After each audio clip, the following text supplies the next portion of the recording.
जी, बात को आगे लेकर चल रहे हैं कोलाइड्स की तरफ। कोलाइड्स के बारे में बात हमने ये सीख ली है कि कोलाइड्स में पार्टिकल साइज रिलेटिवली बिगर और तकरीबन वो कहता है कि वन डायमेंशन 10 से 200 एंगस्ट्रॉम में कम से कम एक डायमेंशन ऑफ सॉल्यूट पार्टिकल अगर वो ज़्यादा बड़ी हो जाए तो फिर आप उसे कोलाइड कह देंगे। सभी बड़ी हो तब भी कोलाइड ही है, लेकिन अगर पार्टिकल इतना बड़ा हो जाए कि आम आंख से नजर आना शुरू हो जाए तो ये तीसरी टाइप बन जाती है जिसे सस्पेंशन कहते हैं। अच्छा, कोलाइड्स फिलहाल जो है ना वो दो टाइप की हमें बताई जा रही हैं। एक लायो लायो सॉल्वेंट के लिए है, लायोफिलिक सोल्स हो सकते हैं। अच्छा, कोलाइड को सोल भी कह देते हैं, ये बड़ा कॉमन सा मिस्टेक है जी, लोग इसे नहीं मानते।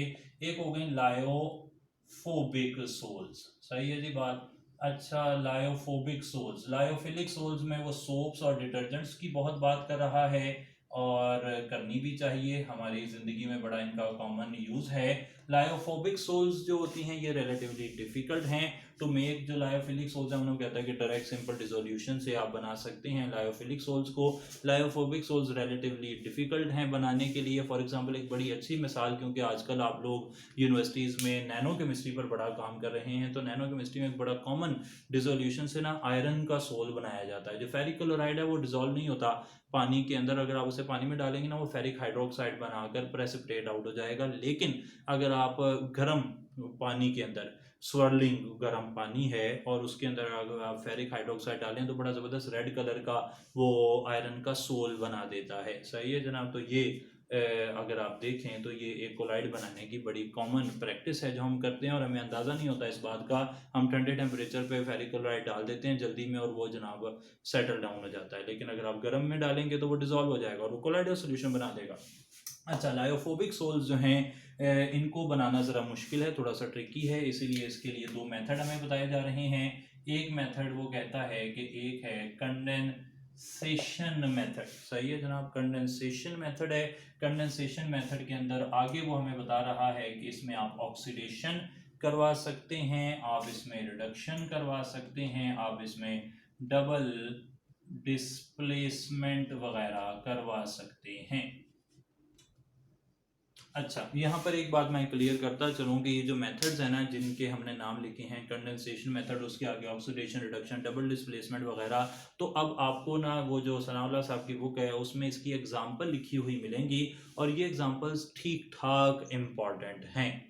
आप एक सवाल देख रहे हैं 2015 में भी आपको मिलता है, 17 में भी आपको मिलता है कि वो आइसक्रीम का बनना किस तरह का प्रोसेस है, ये सवाल देख लें। या फिर आपको कोई पर्टिकुलर एग्जांपल आ जाए कि ये जो स्पीशी है इसे आपने डिज़ोल्व कर दिया है और इसे डिज़ोल्व करने का जो प्रोसेस है वो कैसा प्रोसेस है, यानी कि इससे आपने कोलाइड बनाया है तो ये कोलाइड बनने का अमल कैसा अमल है, इस पर बात करनी पड़ जाए अगर आपको, तो बहुत ज़रूरी है कि आपको जो मिसालें हैं वो आनी चाहिए, यानी कि ये किस टाइप की सोल बन रही है, इमल्शन बन रही है, जेल बन रही है, या क्या हो रहा है, ये बातें आपको थोड़ा सा अंदाज़ा होनी चाहिए।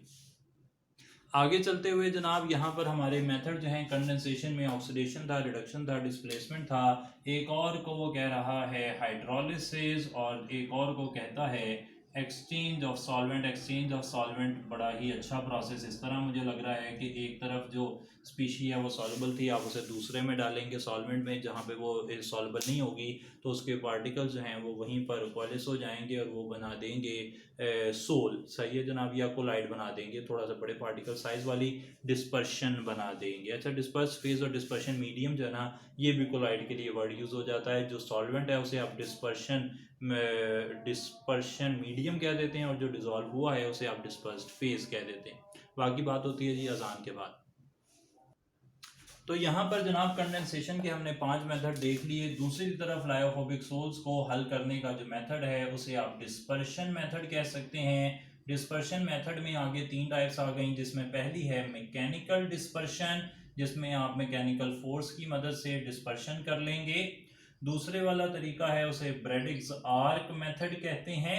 इसके लिए आप पर्टिकुलरली यूज़ करते हैं ऐसे मेटल्स के लिए, मेटल्स को आप इनसाइड सॉल्वेंट आप उनको वेपोराइज करते हैं और फिर उनकी जो सोल है वो तैयार कर लेते हैं। इसी तरीके से तीसरे वाला मेथड जो है इसे पेप्टाइजेशन कहते हैं। ये जो पेप्टाइजेशन है इसे आप डायरेक्ट डिस्पर्शन मेथड कहेंगे।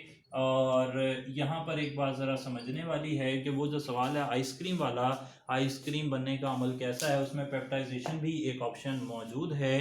तो पेप्टाइजेशन यहाँ पर अब आपने सोचना है कि ये सही ऑप्शन है या नहीं है। तो पेप्टाइजेशन में फ़िलहाल हम क्या करते हैं कि हमारे पास हम डिज़ोल्व करते हैं और हम कोई ऐसा पेप्टाइजिंग एजेंट डालते हैं जो यकीनी बनाता है कि अंदर जो सॉल्यूट पार्टिकल्स हैं their size is of the colloidal nature. सही हो गई बात, ये भी बात इंपॉर्टेंट हो गई। अब यहाँ पर हम रोकते हैं बात को। कोलाइड मुझे पर्टिकुलरली जो है वो बड़ा डेंजरस टॉपिक इसलिए लगता है कि इसके अंदर बातें हमें बहुत ही ज़्यादा इंफॉर्मेशन वेरिड नेचर की और कॉमन डे एग्जांपल इस तरह की हैं कि हम इसे गलत कर देते हैं। तो हम यहाँ पर ये करेंगे कि हम कोलाइड्स की डिवीजन एक बार ही देख लेते हैं, लायोफिलिक और लायोफोबिक। फिर हमने लायोफोबिक की बात कर ली कि इन्हें बनाया कैसे जा सकता है। हमने कहा जी दो रास्ते हैं, एक कंडेंसेशन है, एक डिस्पर्शन है। फिर हमने कहा कंडेंसेशन में आप क्या क्या कर सकते हैं, आप कर सकते हैं ऑक्सीडेशन, रिडक्शन कर सकते हैं, हाइड्रोलिसिस कर सकते हैं, एक्सचेंज ऑफ सॉल्वेंट कर सकते हैं, डबल डिस्प्लेसमेंट रिएक्शन कर सकते हैं। दूसरी तरफ हमने कहा डिस्पर्शन मेथड कौन कौन से हैं। मैकेनिकल डिस्पर्शन सिंपल हो गई। दूसरी वाली डिस्पर्शन ब्रैडिग्स आर्क मेथड जो कि मेटल्स के लिए यूज होता है, आमतौर पर उसके वेपर्स को आप डिस्पर्स कर देते हैं। तीसरा मेथड आ गया पेप्टाइजेशन, जिसे डायरेक्ट डिस्पर्शन कहते हैं और जिसे किताब के मुताबिक इनवर्स ऑफ कोएगुलेशन है, जिसमें आप पार्टिकल को डायरेक्ट डिसॉल्व करते हैं और ऐसा एजेंट डालते हैं जो पार्टिकल साइज को कंट्रोल करने में मदद करता है। अच्छा, कोलाइड्स की दो प्रॉपर्टीज़ बड़ी ख़ास हैं और बहुत ज़बरदस्त फ़ायदा कोलाइड को ऑब्जर्व करने की वजह भी शायद वही है। एक तो है टिंडाल इफेक्ट और दूसरा जो है वो इनकी inability to pass through a semi permeable membrane. इसी को इस्तेमाल करते हुए हम कोलाइड्स को प्योरीफाई करेंगे। तीन मेथड कोलाइड्स को प्योरीफाई करने के लिखे हुए हैं। एक को डायलिसिस कह रहा है जिसमें सिंपल सेमी परमिएबल मेम्ब्रेन से आप इन्हें सेपरेट कर लेंगे। दूसरी इलेक्ट्रोडायलिसिस है जिसमें डायलिसिस तो हो रही है लेकिन विद इलेक्ट्रिक करंट हो रही है। और तीसरा अल्ट्रा फिल्ट्रेशन है, यानी कि हाई क्वालिटी मेम्ब्रेन के थ्रू इन्हें फिल्टर किया जाता है। सही हो गई बात। तो ये हो गई इनकी प्योरीफिकेशन की जो प्रॉब्लम्स हैं वो आ गए। अब बात करेंगे हम टिंडाल इफेक्ट की। टिंडाल इफेक्ट या टिंडल इफेक्ट आमतौर पर जिसे कहते हैं, ये ऐसा अमल है जिसमें अगर आपके पास एक कोलाइडल सॉल्यूशन हो तो कोलाइडल सॉल्यूशन में से आप लाइट गुजारें तो वो डिस्पर्स हो जाती है, यानी कि वो स्कैटर्ड हो जाती है। अच्छा, ये जो टिंडल इफेक्ट है ये डायरेक्टली रिलेटेड है लैम्डा से ऑफ लाइट। जो लाइट आपने यूज़ की है उस पर टिंडल इफेक्ट होगा या कितना होगा या कैसा होगा इस पर डिपेंड करती है। दूसरा, ये डिफरेंस ऑफ रिफ्रैक्टिव इंडेक्स पर डिपेंड कर रही है of dispersed phase and dispersion medium. तो डिस्पर्शन मीडियम और डिस्पर्स फेज के अंदर जो डिफरेंस है रिफ्रैक्टिव इंडेक्स का, उस पर भी टिंडल इफेक्ट डिपेंड करता है, यानी कि उसकी जो मैग्नीट्यूड है, जो कितना होगा टिंडल इफेक्ट, वो डिपेंड करता है कि रिफ्रैक्टिव इंडेक्स ऑफ जो सॉल्यूट और सॉल्वेंट है। सॉल्यूट सॉल्वेंट तो नहीं कहना चाहिए, कहने तो यही वर्ड चाहिए, लेकिन फिलहाल समझने के लिए आप जानते हैं कि जो कम मिकदार में है हम उसे ही सॉल्यूट कह रहे हैं। और इसी तरीके से जो टिंडल इफेक्ट है वो डिपेंड करेगा कॉन्फ़िगरेशन पर और ज्योमेट्री ऑफ मॉलिक्यूल्स पर। जो सॉल्यूट के पार्टिकल्स हैं, डिस्पर्स फेज के पार्टिकल्स हैं, उन पर डिपेंड करेगा टिंडल इफेक्ट। सही हो गई बात। इसके बाद सनाउल्लाह साहब दो मुख्तलिफ चीज़ों को रिलेट करते हैं, एक इलेक्ट्रो ऑस्मोसिस है, एक इलेक्ट्रोफोरेसिस है। तो उनको थोड़ी सी बात कर लेते हैं। एक हो गई इलेक्ट्रोफोरेसिस और एक है इलेक्ट्रो ऑस्मोसिस।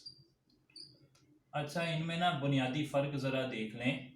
इलेक्ट्रोफोरेसिस के अंदर जो डिस्पर्स्ड फेज है ना वो मूव करती है due to applied electric field, और इलेक्ट्रोऑस्मोसिस में डिस्पर्शन मीडियम यानी कि जो सॉल्वेंट है वो मूव करता है ड्यू टू अप्लाइड मैग्नेट, जो due to osmosis field, applied field लगाया, ऑस्मोसिस मेम्ब्रेन लगाई आपने, उसके अक्रॉस मूव कर रहा है सॉल्वेंट अगर, या डिस्पर्शन मीडियम, तो ये इलेक्ट्रो ऑस्मोसिस हो जाएगी। और अगर सॉल्यूट मूव कर रहा है तो इलेक्ट्रोफोरेसिस हो जाएगी। और इलेक्ट्रोफोरेसिस जो लोग अच्छी जगहों पर एमफिल जिन्होंने किया है या एमएससी किया या बायोकेमिस्ट्री के जो लोग हैं वो इलेक्ट्रोफोरेसिस को एक कॉमन टेक्निक के तौर पर इस्तेमाल कर रहे हैं। डीएनए, अमाइनो एसिड्स, प्रोटीन्स वगैरह की सेपरेशन के लिए, और यहाँ पे पर्टिकुलरली द चार्ज पार्टिकल जो होते हैं उनको सेपरेट किया जाता है on the basis of chain length. आप सेपरेट कर लेते हैं डीएनए को, प्रोटीन को, इस तरह की बातें आप यहाँ पर ऑब्जर्व करते हैं।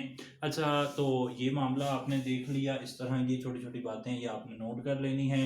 अब हम आगे चल रहे हैं, एक छोटी सी लाइन और याद रख लें, डॉर्न इफेक्ट। डॉर्न इफेक्ट वो कहता है कि कोलाइड जो है वो under gravity for sufficient period of time अगर पड़े रहें तो उसके पार्टिकल्स नीचे सेटल डाउन हो जाते हैं, इसे डॉर्न इफेक्ट कहते हैं।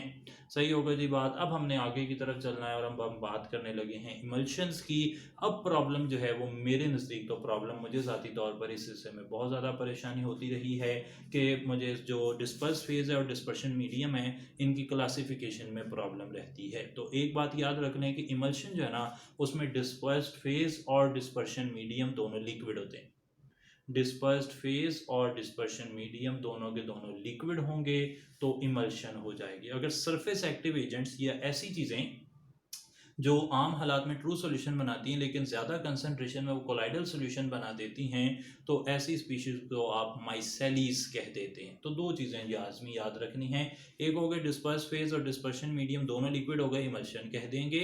और अगर कोई ट्रू सॉल्यूशन बनाने वाला ज़्यादा कंसंट्रेशन में कोलाइडल सॉल्यूशन बनाना शुरू कर दे, particularly the surface active agents like soaps और डिटर्जेंट्स वगैरह, और जिनमें चार्ज पार्टिकल्स की वजह से वो स्टेबलाइज रहते हैं, तो उन्हें आप माइसेलीज कहते हैं। माइसेलिस के सवाल भी अच्छे लग रहे हैं इस दफ़ा जी। तो बात आगे जा रही है इमल्शन की तरफ। मैंने पहले ही बता दिया कि दोनों लिक्विड होंगे तो इमल्शन बन जाएगी। डिस्पर्स फेज और डिस्पर्शन मीडियम, दो बड़ी टाइप्स मुझे नज़र आ रही हैं। Oil in water, oil in water की मिसाल क्या खूबसूरत मिसाल है जी, मिल्क रोज़ाना इस्तेमाल करते हैं, दूध एक मुकम्मल ग़िज़ा है। ये पैराग्राफ भी होता था मैट्रिक की क्लास में, आपने भी शायद उन्हीं दिनों मैट्रिक किया होगा या शायद उससे बाद किया होगा, मुझे नहीं अंदाज़ा, लेकिन उस वक्त ये बड़ा आता होता था पेपर में।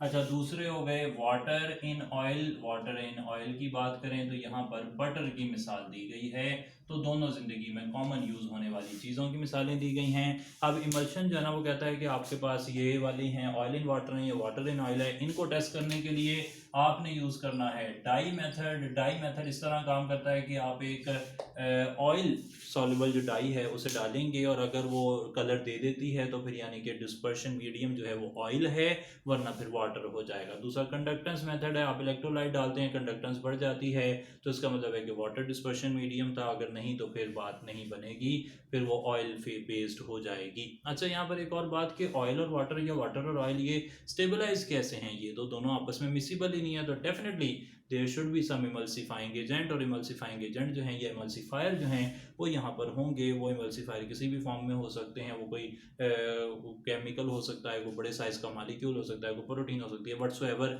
जो इस सिस्टम को स्टेबलाइज कर रहे हैं। अच्छा, इमल्सिफायर जो है वो स्टेबलाइज करता है, तो इमल्सिफायर की जो इमल्शन बनाने की कैपेबिलिटी है वो डिपेंड कर रही है काफ़ी सारी चीज़ों पर। फॉर एग्जांपल जो इमल्सिफायर है वो जो लेयर बना रहा है, एनकैप्सुलेशन बना रहा है अराउंड द डिस्पर्स्ड फेज, तो यहाँ पे डिस्पर्स फेज है, यहाँ पे डिस्पर्शन मीडियम है, तो इमल्सिफायर जो है वो कैसी लेयर बना रहा है, वो कितनी थिक लेयर बना रहा है, वो कितनी कॉम्पैक्ट लेयर बना रहा है, चार्ज सेपरेशन क्या है यहाँ पर दोनों के दरमियान में, डेंसिटी डिफरेंस क्या है, विस्कोसिटी डिफरेंस क्या है, इस तरह की 4-5 चीज़ें आपको मिल जाएंगी जिन पर ये डिपेंड कर रही है बात कि कितनी स्टेबल इमल्शन यहाँ पर बनी हुई है। क्लियर हो गई जी बात। तो इमल्शन की बात हमने यहाँ पर क्लियर कर ली है। इमल्शन से आगे देखते हैं मजीद क्या लिखा हुआ है। इमल्सिफिकेशन के बाद आ रहा है जी डीमल्सिफिकेशन, यानी कि इमल्शन को तोड़ा कैसे जा सकता है। बहुत ही आसान तरीके आपने देखे हैं, दूध को माइंड में रखें, क्लियर हो जाएगा। हीट कर सकते हैं आप हीट करें, एक्सेसिव हीटिंग करें, दूध से खोया बाहर आ जाएगा, तो वहाँ पे इमल्शन जो है ना वो आपने तोड़ दिया बाय एक्सेसिव हीटिंग, एवेपोरेटिंग दी डिस्पर्शन मीडियम, तो बात बन गई। एक तरीका था। दूसरा तरीका क्या हो सकता है, आप सेंट्रीफ्यूगेशन कर लें। सेंट्रीफ्यूगेशन फॉर एग्जांपल आप जिस तरह मधानी बार बार घुमाते रहते हैं उससे लस्सी अलग हो जाती है, मक्खन अलग हो जाता है, तो दैट इज़ अगेन ये जो है एक तरीका है सेंट्रीफ्यूगेशन का। इसे आप बड़े पैमाने पर कॉम्पैक्ट तरीके से भी इस्तेमाल कर सकते हैं जैसे इंडस्ट्रीज़ कर रही हैं, या फिर आप कोई इलेक्ट्रोलाइट डालते हैं, इतना इलेक्ट्रोलाइट डालते हैं कि उससे जो इमल्शन है वो ब्रेक हो जाती है। कोई भी तरीका लगा सकते हैं, तो ये हो जाएगी डीमल्सिफिकेशन के कॉमन प्रैक्टिसेस जो आप ज़िंदगी में कभी ना कभी देख भी चुके हैं। अच्छा, इसके बाद आगे चलें तो बात आ जाएगी माइसेलीज की। माइसेलिस इसे आप कैसे भी स्पेल कर सकते हैं या वो प्रोनाउंस कर सकते हैं, इससे हमें कोई ख़ास फ़र्क नहीं पड़ रहा। हमारा जो मेन मुद्दा है वो ये कि माइसेलिस के अंदर आमतौर पर species that form true solutions, तो ट्रू सोल्यूशन बनाने वाली अब कोलाइड बनाना शुरू कर दिया है उन्होंने। कंसंट्रेशन एक ख़ास इंक्रीज़ करने के बाद पर्टिकुलरली वो मेंशन करता है कि जो सरफेस एक्टिव एजेंट्स हैं, और सरफेस एक्टिव एजेंट से मेरे माइंड में ना बहुत ही ख़ास जो डिटर्जेंट्स और सोप हैं वही आते हैं सरफेस एक्टिव एजेंट्स, तो वो माइसेलिस बना लेते हैं। ये इन्हें ना एसोसिएटेड कोलाइड भी वो कह रहा है कि माइसेलिस जो हैं ये एसोसिएटेड कोलाइड्स हैं, तो इनके बारे में याद रख लें। आमतौर पर डिटर्जेंट्स और सोप जो है वो माइसेलिस बनाते हैं। ये बात मैं बार बार आपको इसलिए बता रहा हूँ कि ये चीज़ों ने प्रॉब्लम करनी, इनके बारे में हमारे पास इंफॉर्मेशन बड़ी कम है और कहीं से आ नहीं रही, तो इनको आप ध्यान में रखें। सही हो गई जी बात। एक बात और, आप जब सनाउल्लाह साहब की बुक के एंड पर पहुंचते हैं बिल्कुल, तो वहाँ पर आपको मिलता है एक होल लॉट ऑफ इंफॉर्मेशन जहाँ पर एप्लीकेशंस ऑफ कोलाइड्स लिखी हुई हैं।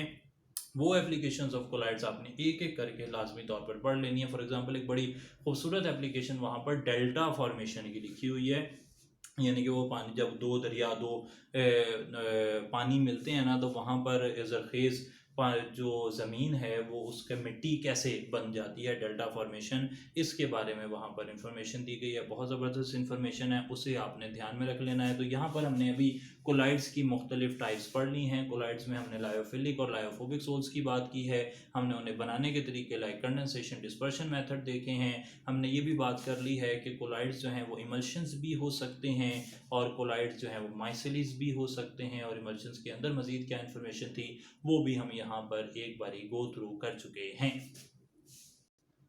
Last but not the least, jellies and gels एक ही तरह की बात है, दोनों जो हैं वो एक दूसरे के ऑपोजिट हैं, सिनोनिम में यूज़ हो सकते हैं। तो अब जेलीज या जेल्स जो हैं वो एक ही चीज़ के दो नाम है। ये एक सेमी रिजिड स्पीशी है, यहाँ पे एक सेमी रिजिड स्पीशी होती है, और इसके अंदर एक कंपोनेंट सॉलिड होगा, एक कंपोनेंट लिक्विड होगा। अब ये जो जेल्स है ना, जेल्स के अंदर आपने ये याद रखना है कि ये हो सकती हैं इलास्टिक, या फिर ये हो सकती हैं नॉन इलास्टिक, या फिर ये हो सकती हैं थिक्सोट्रॉपिक। थिक्सोट्रॉपिक जो है ना, ये बड़ी ज़बरदस्त एक प्रॉपर्टी आ गई है। थिक्सोट्रॉपिक जो है ना, इसे आमतौर पे यूज़ भी किया जा रहा है, मुख्तलिफ कॉस्मेटिक इंडस्ट्री में यूज़ कर रहे हैं। अच्छा, इलास्टिक जो होती हैं वो वाली हैं जिनके अंदर फ्लेक्सिबिलिटी है, दे आर रिलेटिवली फ्लेक्सिबल, और इसमें आप जेलीज जैम्स वगैरह जो मार्केट में मिल रहे हैं उनकी मिसालें दे सकते हैं। जो नॉन इलास्टिक वंस हैं, इसमें बड़ी मशहूर मिसाल सिलिका जेल की दी जा सकती है, जो ये ना फ्लेक्सिबल नहीं है, इन्हें बेंड नहीं किया जा सकता, ये उस तरीके से हाथ में फोमी अपीयरेंस नहीं देते जिस तरीके से ये वाले देते हैं इलास्टिक वाले। अच्छा जनाब, तीसरे वाली बात करें तो थिक्सोट्रॉपिक। थिक्सोट्रॉपिक के अंदर जो है ना वो जो सोल है और जेल है। अच्छा, अब सोल और जेल में ज़रा फ़र्क जो है ना, उम्मीद है आप समझ चुके होंगे अब तक। सोल के अंदर क्या हो रहा है कि वो जो लिक्विड पोर्शन है ना वो ज़्यादा है, और उसके अंदर जो पार्टिकल्स हैं वो कोलाइडल पार्टिकल्स वो अंदर जो हैं वो तैर रहे हैं। अब ये अगर जेल में चला जाएगा तो अब जो सॉलिड कंपोनेंट है वो अपना असर दिखाना शुरू कर देगा और वो ज़्यादा प्रोमिनेंट हो जाएगा। सही है जनाब। ये सोल जेल कन्वर्जन आजकल जो है वो साइंस में भी बहुत ज़्यादा आप केमिस्ट्री में इस्तेमाल कर रहे हैं, लेबॉर्ट्री वर्क के अंदर। अच्छा, अब जनाब सोल से जेल यानी कि लिक्विड से सॉलिड के अंदर जो कन्वर्जन है सोल से जेल की, वो डिपेंड कर रही है प्रेशर पर। अगर आपने प्रेशर लगा दिया है ना तो जेल जो है वो सोल बन जाएगी, और अगर आप इसे स्टैंड करने देंगे तो ये वापस हार्ड हो जाएगी। अच्छा, अब सोल जेल के अंदर कन्वर्जन कैसे हो रही है? सिर्फ प्रेशर की बेस पे। आप प्रेशर ज़्यादा करते हैं, जेल सोल में चली जाती है, यानी कि लिक्विड फेज आपके पास प्रोमिनेंट हो जाती है। जब आप उसे खड़ा रहने देते हैं, स्टैंडिंग पोजीशन में रहने देते हैं, तो फिर वो वापस से जेल में चली जाती है। इसे कहते हैं थिक्सोट्रॉपी। सही है जनाब, थिक्सोट्रॉपिक प्रॉपर्टीज़ इसमें हैं। हम यहाँ पर पर्टिकुलरली नॉन इलास्टिक वालों को देख लेंगे। इसके साथ ही आज का जो हिस्सा है वो हमारा मुकम्मल होता है। थोड़ा सा ट्रिकी है, काफ़ी लेंथी है, बार बार हमें जो है वो इसे देखना पड़ेगा, मुश्किल काफ़ी लगता है मुझे पर्सनली। ये चैप्टर जो है काफ़ी मुश्किल लगता है, इसलिए कि इसकी इंफॉर्मेशन ना वो मुझे कभी बिल्कुल फ्लुएंटली मुझे इस तरह नहीं पता लगती कि फ़लाँ जो पर्टिकुलर चीज़ है उसे आप किस कैटेगरी में क्लासीफाई करेंगे अनटिल अनलेस कि आपके पास इंफॉर्मेशन गिवन हो। सही है जनाब, तो इसलिए प्रैक्टिस करनी पड़ेगी। प्रैक्टिस के साथ ही आपको मिल रहा है काम आज का काम आपका ये है कि आप में से हर फर्द ने कॉपी पेस्ट मारने की ज़रूरत नहीं है, हर फर्द ने आपके पास इमल्शंस जो हैं उनकी मिसालें। जी, तो बात ये चल रही थी कि आपने अब करना ये है कि आपने जो इमल्शंस हैं, जेल्स हैं या फिर आपके पास तीसरे वाले माइसेलीज हैं, इनकी कुछ मिसालें कम से कम 3-3 कर लें, चलें ज़्यादा नहीं मिलती तो हर एक ने अपने तौर पर सर्च कर कॉमन डे एग्जांपल्स जो आपके पास हैं वो ग्रुप में शेयर कर देनी है काइंडली। हमारी भी नॉलेज में इजाफा हो जाएगा, आप लोगों से काफ़ी कुछ सीखने का मौका आगे भी मिलता रहता है। मज़ीद आपसे कुछ सीख लेंगे तो अच्छा ही रहेगा, आगे ज़िंदगी में काम आ जाती हैं कभी बातें। तो 9 एग्जांपल्स आर देयर जो आपने इमल्शन की, माइसिलीज की या फिर जेल्स जो हैं उनकी मिसालें हमें कोड कर देनी हैं। तो 9 मिसालों के साथ इंशाल्लाह आपसे मुलाकात होगी। आज का लेक्चर होता है मुकम्मल। थैंक यू सो मच जी। अस्सलाम वालेकुम।